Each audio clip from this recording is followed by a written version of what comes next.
to everyone for being completely patient with me while we waited for other people to get here. Also, thank you so much for coming on a Wednesday in late April, because Erin and I were talking about it today. It's very busy for us right now, and if it's busy for us, we know it's busy for you all as well. So welcome. If you all don't know me, my name is Amy Gustafson. I'm the Assistant Director of Institutional Effectiveness in QEP. So my job is kind of divided into two. So half of the time I work on things like outcomes and assessment, COC reporting, and surveys. And then the other half of my time I spend coordinating MAP, my academic pathway. So just a little bit about me. I actually love the outcomes and assessment process because to me, it's just a way of seeing, identifying what are we not doing well, what can we do to make it better, and then what am I actually doing to make it better after I've identified something I could do to make it better. And the reason I love this so much is I feel like this is the process that we all do anyway. It's just when we're reporting it in Compliance Assist, it's just a little bit more official than it would be otherwise. But I do know that you all are all doing this. Also, just a note on my theme, I have some very colorful slides that you all can look forward to, but I chose the theme of like spring and growth because that's what I feel like outcomes and assessment is, and that's what it helps us do. It helps every program grow and develop. So let's look at what we're going to do today. So first, we are going to talk about the amazing feedback that you all gave me before the session, because it really helps shape what we're going to do and when we're going to do it. And then we're going to talk about the basics of outcomes and assessment and then why those things are important. And then last, we're really going to go over all the tips that you all requested at the end, but that will actually take the bulk of our time as far as going over those reporting tips. If you have any questions throughout the session, please feel free to put in the chat. Because if you have a question, other people may have that same question, or they'll benefit from you, asking that question. So I'm so excited you're all here today. So let's go ahead and start talking. So we couldn't have a session today on outcomes assessment without our own outcomes. So as a result of today's session, you will be able to explain the importance of outcomes and assessment reporting, and then you should be able to complete your annual program planning and review report by your area's due date. And that APPR is really just a fancy way of saying your entire report and compliance assist, right? But that's actually the official name for it. Okay, so let's talk a little bit about your feedback now. So when I asked you all what you wanted to learn on that little survey or questionnaire, one of your fellow attendees said anything to make the process more efficient and effective, and that's what I'm hoping we're going to do here today. That's 100% my goal too. So when I asked folks, about their experience, we had 15 people respond. So 33% of you have 3 years of experience doing outcomes and assessment, 7% 1 to 2 years, and then let's see, it's 60% had less than a year of experience. So what that really means to me, since we didn't actually do any outcomes and assessment reporting as an entire college last year because of the pandemic, I would say only a third of you all probably have done outcomes and assessment reporting with us, or maybe part of the 7% did. So I'm so excited that so many of you all are here today and want to grow and learn. So next I asked everyone about their comfort level with reporting. And you can see about 60% of folks were in the somewhat comfortable or somewhere in the middle, neither comfortable nor uncomfortable. And then we see the rest of our folks are about 40% somewhat uncomfortable or extremely uncomfortable. And so when I look at this, what I'm hoping this session will help you all do is move up in one of those comfort categories, and hopefully you all will be more comfortable with reporting on your outcomes and assessments this year. So I know a lot of times some questions are very specific to certain areas. So if you do have questions that aren't answered, do let me know. So here are the challenging outcomes and assessment topics that you all asked me about. So with 7 votes, quality and viability responding to data, and that makes a lot of sense, and good news, it's really, really easy, but it's probably the one area that we don't go over as much as a group. Next is a lot of things related to outcomes, so collecting data, reporting on results, sharing improvements, also known as closing the loops. Next is accomplishments and innovations, and then we have one vote each for quality and viability with committee or department meeting minutes. And then last, outcomes documentation. And I will tell you all what I think is really funny, because from my perspective in the IER office, the outcomes documentation is probably my #1 thing that I want you all to know about and be able to do, just because when SAC-COC looks at everyone's outcomes and assessment data, what they're really going to look at is, did you make a plan for improvement? And then the second question is, did you follow up on that plan for improvement? And so that following up on that plan for improvement includes that documentation. And we'll talk about that documentation a little bit more. So there's some other areas in the open-ended responses that you all shared with me about outcomes and assessment reporting. So we will discuss some of these concerns. So I'm new. So in a lot of ways, we will definitely talk about that today.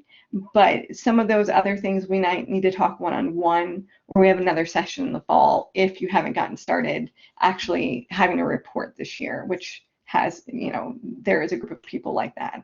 We'll also talk about how COVID affected everything, due dates, budgets, administering the process, and then these things about talking about in the future. So choosing new outcomes and metrics, and then the new 3-year reporting cycle.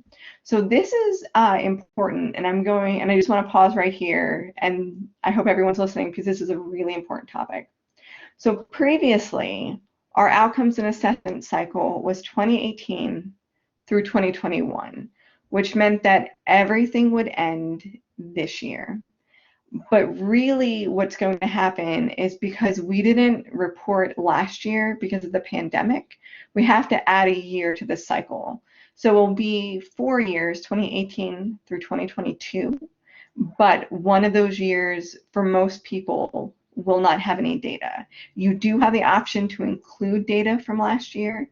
Some people did it, but you're not required to from a college perspective and from a SAC-COC perspective. And then automatic data input, that was someone's suggestion. If I could wave my magic wand and make anything better for outcomes and assessment, it would be automatic data input. And I love that, but we're not quite there yet. But you can always see if you have an administrative assistant, because I know in some departments, their administrative assistants will actually help by inputting some things for areas. So that's an option. And also, can you all let me know, do you hear me well? Because I see I'm getting this little red notification saying that I don't have great Wi-Fi. Okay, thank you, Constance. Just let me know if it doesn't look good at that point. Okay, so we looked at all of your feedback and all the things that you all want to talk about, and the vast majority of those things we will go in those order of those votes. So you all, we will talk about the most important things first and then taper off from there. But before we get to those exact things, let's talk a little bit about the basics of outcomes and assessment and why they're important. Okay, so what are outcomes and assessment? Basically, it's a cycle to help ensure continuous improvement, right? And we start with the planning process in the center. So it's going to be, looking at your institutional and local vision, mission, and goals, and then connecting it with your vision, mission, and goals for your area. Once you do that, every 3 years, we identify desired outcomes. This year we're extending it to 4 with an asterisk on that. And then from there, where are we going right now? We are talking about actually assessing these outcomes every year, interpreting the evidence, planning based off of the evidence, and then implementing those improvements. And this is that most important part of outcomes and assessment. And this is why I love the outcomes and assessment cycle. It's seeing what actually happened based off of, the changes we made as a part of the outcomes and assessment cycle. Next, planning to improve things based on those evidence, and then actually changing things. And again, I believe from the bottom of my heart, you all do this all the time anyway. It's just something that we need to do for various reasons, and we'll talk about that in just a second. So this is one of those reasons. Is the college making a difference in the lives of the individuals it serves? Yes, we need to report for SAC-COC, but really why outcomes and assessment and reporting is important to me is we want to make small changes, because even those little small changes can affect our faculty, our staff, our students, everyone we serve in our community. And what we do as individual departments can help our students succeed and meet their academic goals. So that's really, really important. So again, why do we do this?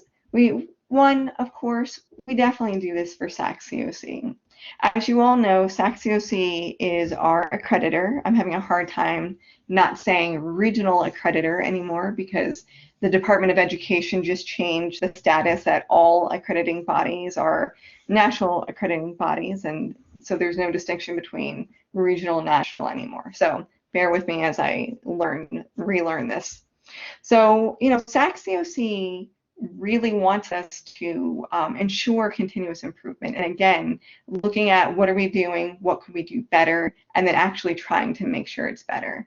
And just remember, with outcomes and assessment, it's not about making sure that you've done it perfectly. It's about making sure that you've tried to do it. Because we all know that we try to implement changes. Sometimes they work, sometimes they were not the best idea, and we should try to find a new idea. So it's not about being perfect, it's about trying to do things.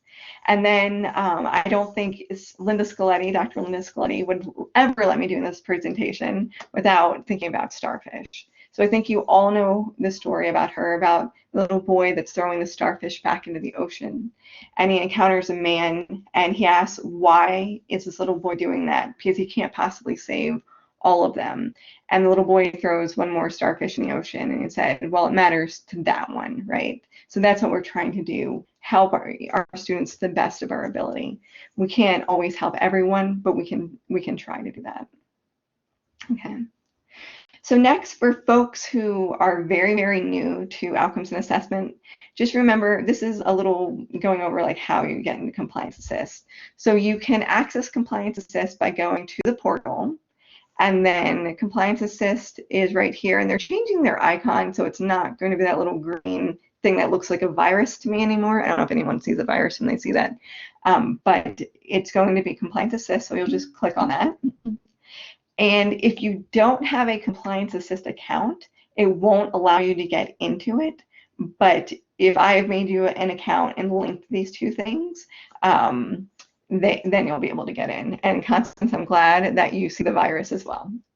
So once you click on that, so sometimes something really weird happens when you land on this page. Sometimes it'll say log in up here. And when it says log in, you actually won't be able to click on anything because you're actually not logged in. So you just click on the login link up there in that red circle, and it will automatically link your single user login from the portal with the actual login with Compliance Assist. I don't know this. I'm sure Constance can explain all of the technology behind that, but that's what I can tell you. So from here, you can see this little yellow arrow. You're going to go to Program Review because that's where the vast majority of you all need to do things. Actually, everyone needs to do things for outcomes and assessment. Okay, and just one really important note about this, please either use Firefox or Chrome because if you use any other browser, we have found that Compliance Assist doesn't work well and you can lose some of your data. So Firefox or Chrome is better. And it's very odd, Chrome works better for me, but people in my department swear that only Firefox works for them. So find the one that works for you and then stick with it. Okay. Next, this is what the homepage looks like when you're actually on the actual program review page. The most important thing is this red menu bar here, and for whatever reason, Samantha, I have chosen Service Areas Library, so this is the menu that's up there right now. And so if you click on library, this is how Samantha would access it for the library, or your area should be there and you would access your area by clicking on this link on the red menu. Other important things, one is this reporting calendar. And if you can click on that, you will see, yeah, you're welcome. You will see when your area outcomes and assessment report is due. And so this is just a reminder that it does live right there on that link. And then last, the most important thing, probably according to Dr. Price, is budget requests are due every year on June 15th. And I know that someone from his department goes in the next day and starts downloading all of the budget requests. So we'll talk a little bit more about budget requests in a second. But here are some important due dates. I'm hoping that everyone got their reminders on Google Calendar, I think it was last week, to remind you when your outcomes and assessment report is due. So you can see that administrative services, this is Dr. Price's area, they're all due on May 31st. Here's the reminder for everyone with the budget requests. Next is student services, so this will be Vice President Hoyle's area. Those are all due on June 30th. Next, this is student learning, workforce development, IER, and the foundation. So Dr. Scoletti, Dr. Short, and Vice President Roberton, we are all due on August 2nd. And it usually is July 31st, but that's a weekend, so we had to move it out. The same thing with November 1st. It's usually October 31st, and then that's for TRIO and student outreach. Okay, so that's it for due dates. And then just a few more things, and then we're going to actually get into those really important tips. So now we've switched to the IER page. So if you want to edit any of the pages that you're on, whatever page you see, you'll click on this options, little caret down bar drop down menu right there, and then you'll click on edit pages. And I have a few more things than you all do, but you do have edit pages. So once you click on that, you can start editing your page. And I didn't include a blank copy of that because it's kind of a WYSIWYG. What you see is what you get. But I will mention every once in a while, Compliance Assist is weird. It won't let you enter something, or it won't save something, or something like that. If that happens, just send me an email and we will work with Compliance Assist to get it fixed. But something that is important that I do want to mention is at the bottom of your pages where you edit, there's a place to put those supporting documents we'll talk about a little bit later for closing the loop. And you have the option to upload your file here. And you can make folders if you want to organize them, or just upload the file. And then the last thing is, I strongly urge you to save while you are in Compliance Assist. And then when you're done for the day, hit save and close. And then it's like a library book. It'll ask you if you want to keep it checked out or checked in. Just go ahead and say checked in, because otherwise no one else will be able to get into it. And sometimes IER, we have to do things in the background to help you all. Okay, so that is a lot of getting started information. I'm going to pause for a second and ask if anyone has any questions before we start working on our reporting tips.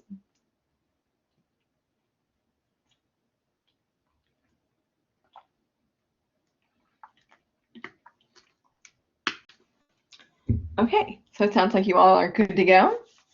So this is the fun part. These are all the things that you all asked for based on the order that you asked them in. So let's get started by looking at, we're going to look at quality and viability data, because this is what you all asked for as your #1 request with 7 votes. Okay, so quality and viability data actually looks different if you are an instructional program or if you're a service area. So let's first look at the instructional program and then the service area. Okay, so this is what program data looks like for an instructional program. And you can see right here that it has the date that we last updated this. So it was Tuesday, April 6th, 2021. So all the data that you have here, and it's 7 pages worth of data, will all be very, very up to date.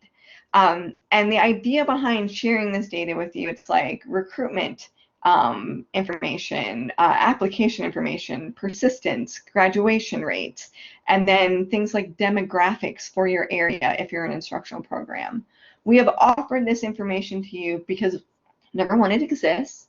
And number two, you might want to make changes based off of things you see. So you might realize and these are some examples from different programs. So our program hasn't had enough applications as it did the last 2 years. So what can I do to go out to high schools to try to help encourage students to join my program? So that's one thing I've seen. And other areas I've seen, they feel like there was an equity issue because they didn't have as many women as men, and they could compare how many women and men were in their program versus in the entire college, because that's what the last page is, what happens for the entire college.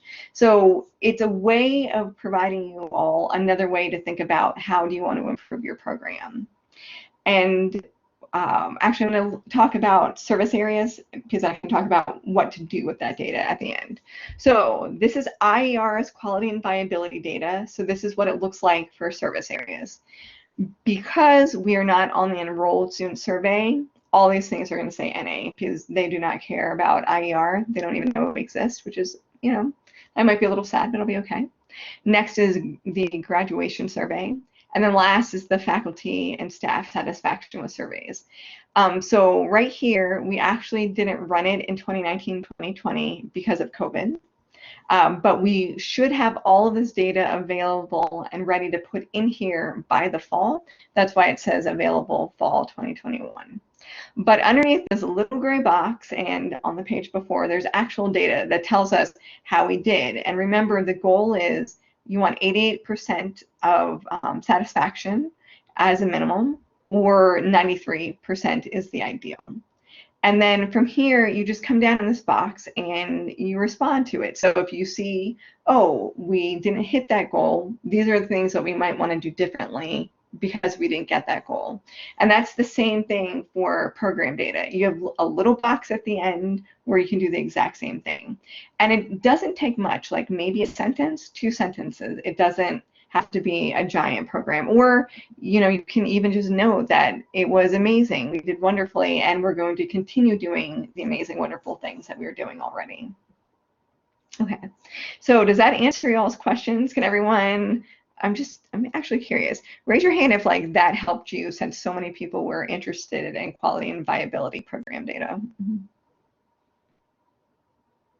Oh, you guys are so responsive. Wonderful. Constance asked, should all program data be in at this point?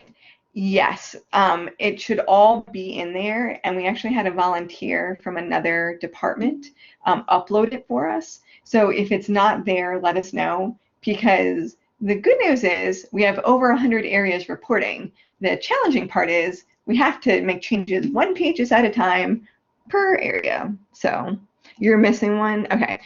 Check on that, and then I'm always best with emails because I use it as my to-do list. But thanks for asking, Constance. Okay, so next we are going to look at outcomes.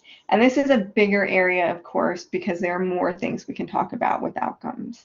So really, we're just going to focus on service area outcomes or student learning outcomes. But that's because administrative outcomes are formatted very similarly. So the things that we talk about in these other areas, you can use for administrative outcomes.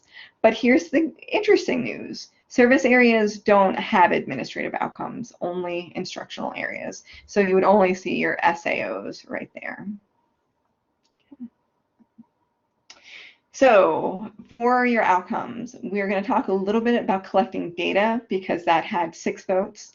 We're going to talk about interpreting results, and then talking about improvements and documentation. And remember, the documentation is the most important part for me. Okay, next. So here are just some suggestions with collecting data for outcomes and assessment. This is really important to me, and it's become more important every passing year. Know what outcomes and assessment information that you want to collect, who is actually going to do that collecting for you, and when they're going to do that. Because what ends up happening sometimes is we get to February in the spring semester, and you had one adjunct teach a course in the fall that was related to your outcomes and assessment plan, and they had to leave because they were ill, or they needed to go get a full-time job somewhere else. So the data that they have might be there, or it might be missing. So just keeping that in the back of your mind, who has your data and when are you going to get it? Next, and this is just a suggestion, you can take it or leave it. If you put reminders on your calendar to gather that information from people, that's the biggest hurdle I've seen for all areas, which is someone left, I now don't have this data, what do I do? So if at the very least, well, I would like you to think about your outcomes assessment all year, but if you do nothing else for me, getting that data from people in real time will really help you when it's time to report at the end of the year. Next, you are very welcome to save your data, your meeting minutes, your accomplishments, anything you want to do in compliance assist throughout the year. Because the reality is, I am probably going to be the only one that's going to see it besides you. And I will just be happy that you have things in there that are a work in progress. They don't have to be perfect. And your reviewer will not see it until, let's see, so I don't know if everyone knows, but every area has a reviewer, which is your supervisor, and they have to review your outcomes and assessment page by October 31st of every year. So they probably won't look at it until after it's done when I send them reminders. And then last, this is the most important thing. If you're not collecting data throughout the year, please ask for your faculty for data before they leave for the summer, because you just don't, it's just hard. Because I've also heard that adjuncts sometimes, when it's summer, they're done, and it's not time for them to answer emails, which I can understand. Okay, so I hope that helps with collecting data a little bit, and if it doesn't, let me know, and we can think about what is important to you in the future, or we can talk about it right now. Next, let's talk about outcomes and results. So if you came to my training session in the fall, we talked a lot about how you choose outcomes, what is a program outcome, how do you choose your measure, and then what's your target for success. But we're not going to talk about these things today, because really all of those things should already be in place. What we're going to talk about is reporting on your results and then planning for improvement. So we're going to go to a page that doesn't look like this, but just imagine, most of you all have seen this in Compliance Assist. We're going to go to the results table that I made. So let's go back for a second, because I want to orient you all. So we have results, number, and then met or not met. So over here, we have our year. We have our target for success, so it's going to be 90% satisfaction on something. It should have more details than this, but this is our example.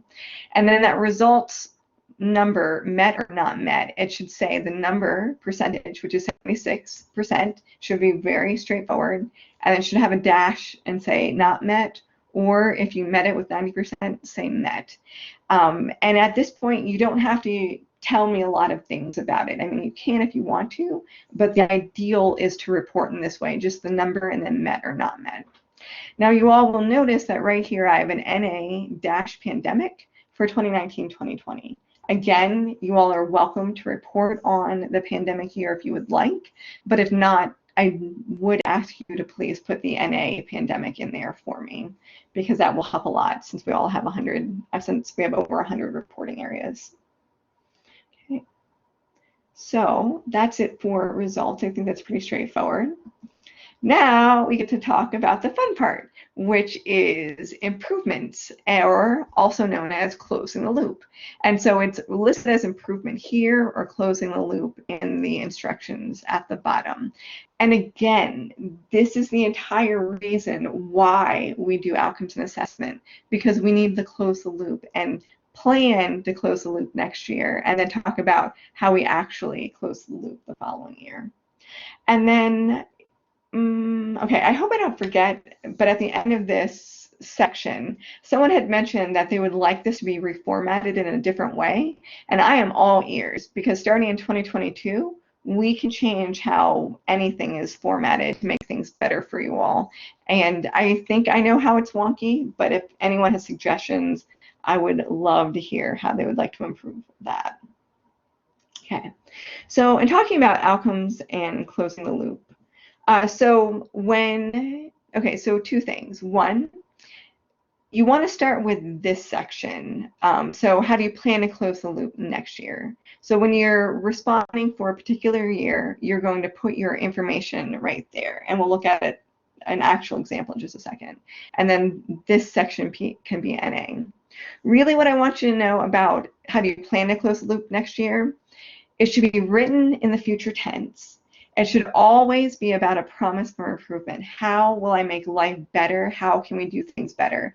And again, remember, this is not about making it perfect. It's just about trying something to make things better for our students or faculty, staff, or your department. So this column is always written in that way. Bouncing back to the first column, this should always be written in past tense. So it's talking about, so I promised we were going to do these things, next year. And then when next year came, we actually did X, Y, and Z. And so it's that report on a promise made. And at this point, this is really important. It requires documentation to show, upload documentation below, show that what you promised that you were going to do, that you actually did. So that's very theoretical. So let's look at it with a little bit more details. So again, when you start it for your first year, it's NA. Then it's your promise, we will do this, we will do X next year. And then if you did X next year, I am completely fine if you copy and paste it and take it from future tense to past tense. We did do what we promised to do this year. And then the cycle kind of repeats itself. And again, documentation is required for both of these years. So you can show what you actually did. And there's something else I wanted to tell you all about this, but it just slipped my mind. Sometimes people ask me, so what happens when we promise this and then something happened, like, I don't know, maybe a pandemic or someone left the job or something changed? Like, how do we report on it here? You say, well, we had planned to do X, Y, and Z, but what actually happened was this. And although we couldn't do what we had planned to do, we were still able to make improvements in the following way. Because the goal is, please don't do that for all of them, because that can get us into trouble with SAC-COC. But at the same time, things do happen and things change, and that's one way that we can address it. Okay, so I know that was a lot about outcomes and closing the loop in documentation. Let me know if you have any questions about that. And just a happy little reminder, you can add your documentation that we were talking about just a minute ago by going to your area, go to Options, Edit Page, for whatever page that you are on that you want to reply to. And then you will upload your documentation here, and it will turn green when it's happy and the documentation actually works, and then hit Save and Close. Okay, so if all of your goals required the library to be fully open, all but one say, we couldn't do that this year, but here's what we did instead. I think that's fair, because if we're all honest, last year we said we couldn't do outcomes and assessment because of the pandemic, but this year the pandemic didn't change. It didn't go away. So I think for this year, Samantha, I think it's completely fair to say we couldn't do it because the pandemic and we could not be open, but we did do these other things instead. So I think what I said before, try to do that on a normal year, not make it all of yours, if that works. Does that sound good, Samantha? Okay, good. Okay, good. So, and again, just a reminder about COVID, you can say for 2019, 2020, COVID NA or pandemic NA right here. But then you still have this promise from 1819. We promised to do this X next year. But what's going to happen is, the reality is, like, 2 years have passed. when we're reporting on what we actually did in 2020 through 2021. So I have worked with some other departments this year and so far, and let's see. So some people said, oh, we still try to do things this year for 2019, 2020 that we planned from 2018, 2019, but it was a horrible mess. But we did something else in 2020 through 2021. If you actually know what happened and you have a way that you tried to close the loop last year, include that. And you can be honest, because again, it's not how well you did this, it's that you tried it all. And then last, for outcomes and closing the loop, it's a giant red flag to SACS-COC, and I am a SACS-COC outcomes and assessment reviewer, so I've gone to one college and going to another one in the fall. If we say no improvements needed, because there's no way that no improvements are never needed. Now, it might not be big, amazing, sweeping improvements, but you're probably going to change something. So if you change your textbook, if you change the way you teach something, if you require more STEM lab things online, those are, all really, really important things to know. So put that in there, because if we say no improvements needed, that's a problem for SACS-COC. So yeah, I mentioned it, even if the goal is met, it's important to mention a way the outcome will be improved. And yes, if the pandemic affected you, and I think it affected my department for sure, you can always include that wording in there. Okay, so that was a ton on outcomes. I'm going to pause for just a second and see if you all have any questions or thoughts.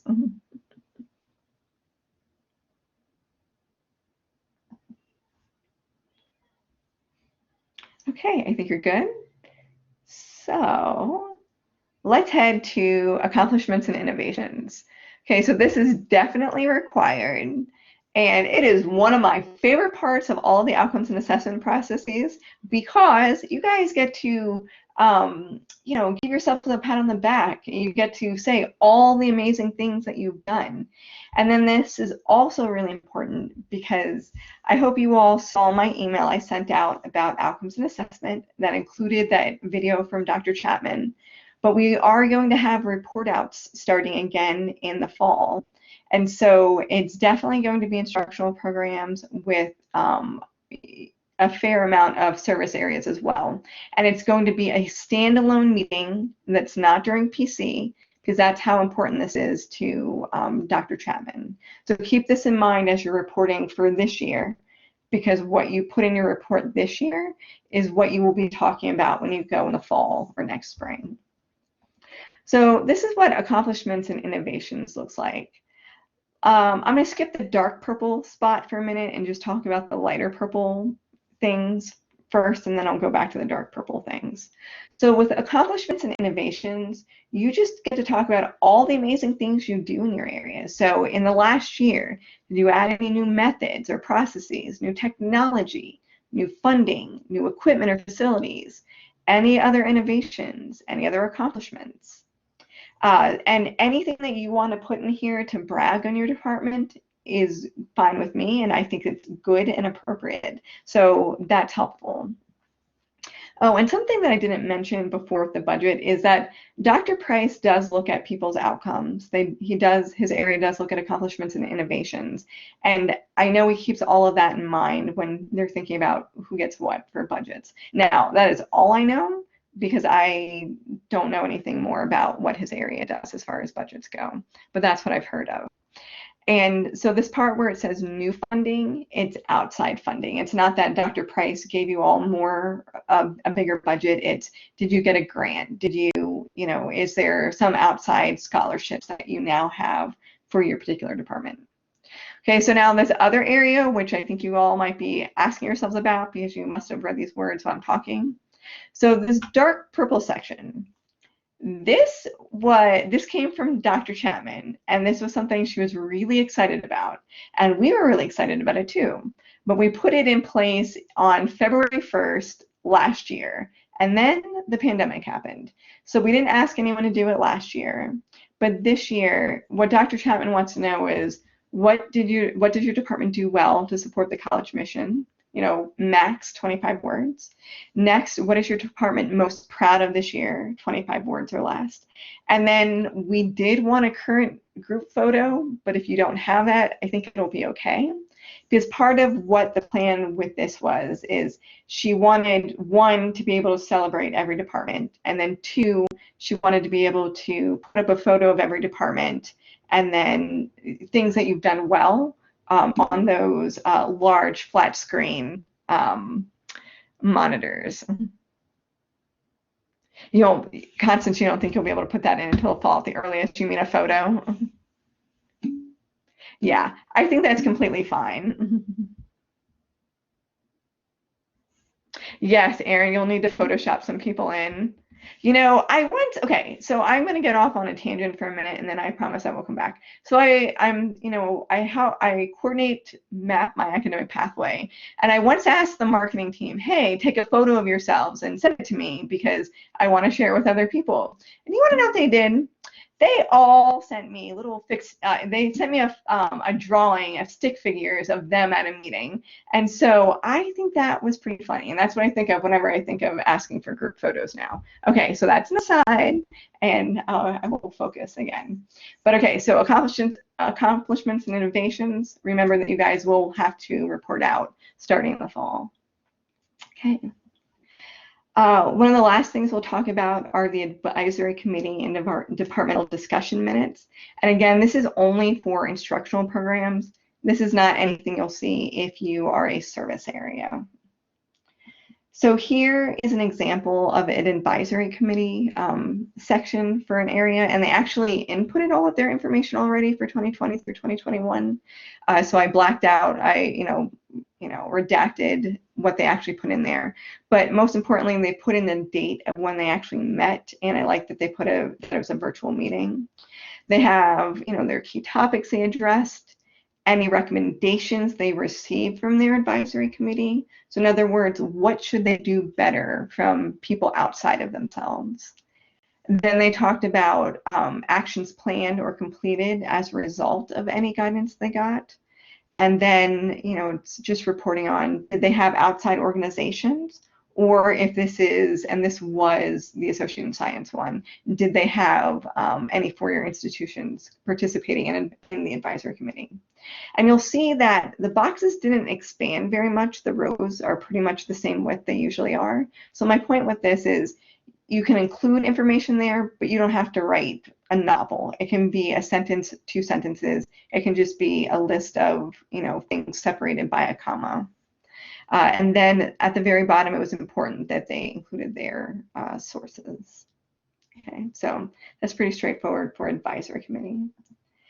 Next is departmental discussion, and we have to add in the 2021 through 2022 year, which we are slowly doing, 1 page at a time, with a very kind volunteer, Miss Kelly Brucker. So long story short, just, your options are, when you've met, did you talk about program content, instructional methods, technologies, resources and materials, personnel or professional development, or workforce demand or occupational need? So you just X the ones that you actually did, and then you come down here and you include the comments. Oops. You include the comments about what you actually talked about, but it should be for 2020 through 2021. And then it's really important to upload those minutes for each of the times that you all have met. And then I think this should be the last thing. You all did mention the budget, and my arrow's down here because really budget appears in section 6. And there are 3 years worth of budget. So you want to do the one where it's budget request for 2021 through 2022. Remember, it's due on June 15th, 2021. And then you just go through and fill out your budget. Now, honestly, I can help you if you're having some type of technical error, but that's the extent of how IER can help you. But if you have questions about how much you should request or what codes you should use, that's definitely something you should talk to your supervisor about. And then last thing, apparently it's important to sign it. So even though you can't sign it, just like type your name where your signature is at the bottom. Okay. So Folks, that was a lot of information. We are actually at the end. So I have a few takeaways for you. So outcomes and assessment is important for SAC-COC. Of course, we have to report this to them. But outcomes and assessment is really important to our students and our larger community to ensure that continuous improvement is actually happening. I hope you take away all these helpful tips and they will help you complete your report for this year. Remember your area's reporting due date, and then you can ask IER for help or your supervisor if you need it. Because I know just about every dean or vice president I've talked to, they are more than happy to help their folks. So thank you very, very much. If you have any questions, now is the time to ask them. Hey, Amy, just a quick, on the one slide, you said something about the data from both years. Can you go back to that slide for a second? Okay.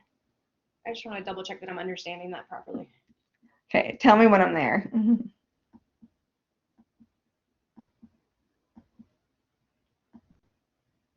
Is it here? There. It's here. Okay. Oh, no, there you go. Go back.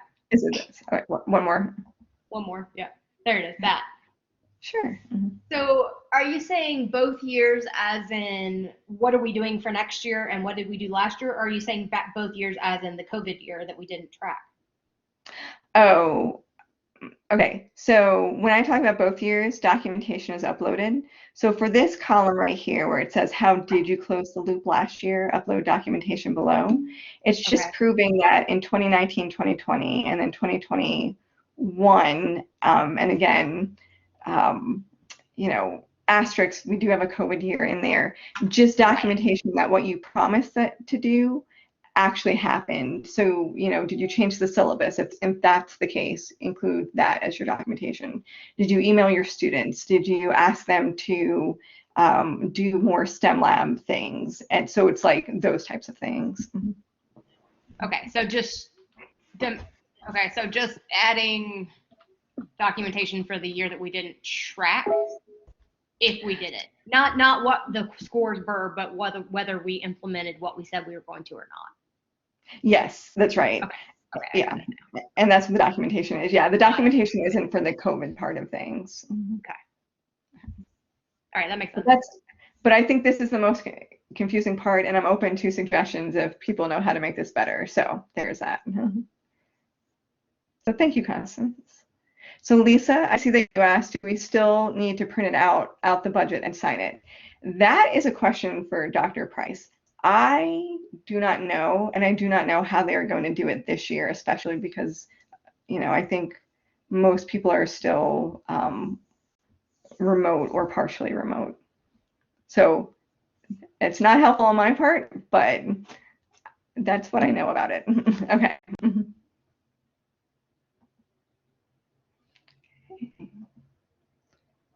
So I see a lot of thank yous. Thank you all. I'm so glad that you were here. I hope it was helpful.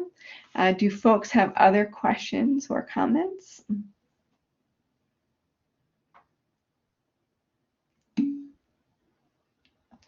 You're welcome, Lisa. I'm glad that you learned something new. You're welcome, Candace. Thank you, Amy. I hope you have a great afternoon too.